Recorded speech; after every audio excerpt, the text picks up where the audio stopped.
తెలుగు రాష్ట్రాల్లో betting apps వ్యవహారంపై పోలీసులు ఫోకస్ పెట్టారు. సోషల్ మీడియా ఇన్ఫ్లుయెన్సర్స్, బుల్లితెర సెలబ్రిటీలపై కేసులు నమోదు చేస్తున్నారు. బెట్టింగ్ యాప్స్ ప్రమోట్ చేసి కేసులో 11 మందిపై పంజాగుట్ట పోలీసులు కేసు నమోదు చేశారు. ఇప్పటికే విష్ణుప్రియ, టేస్టీ తేజకు నోటీసులు అందజేయగా వారిలో మంగళవారం పోలీసులు ఎదుట టేస్టీ తేజ హాజరయ్యారు. బెట్టింగ్ యాప్స్ నిర్వాహకులకు మధ్య ఉన్న సంబంధాలపై పోలీసులు ఆరా తీశారు. అంతేకాకుండా ఇదే కేసులో మరో 6గురికి కూడా పోలీసులు నోటీసులు అందజేశారు.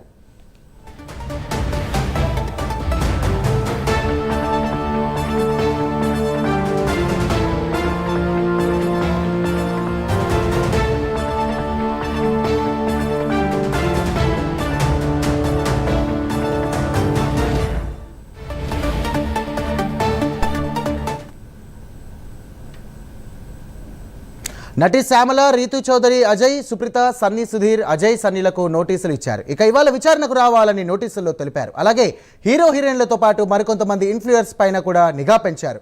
మరోవైపు బెట్టింగ్స్ ప్రమోషన్లో మనీ లాండరింగ్ జరిగిందనే కోణంలో ఈ కేసులోకి ఎన్ఫోర్స్మెంట్ డైరెక్టరేట్ ఎంటర్ అయింది. ఈడీ ఎంటర్ అవ్వడంతో బెట్టింగ్స్ ప్రమోషన్ చేసిన నిందితులు తీవ్ర ఆందోళన చెందుతున్నారు.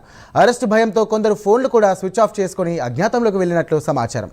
మరోవైపు బెట్టింగ్ యాప్స్ ప్రమోషన్ చేస్తున్నటువంటి మిగతా వారిపై కూడా పోలీసులు మరింత నిఘా పెంచారు.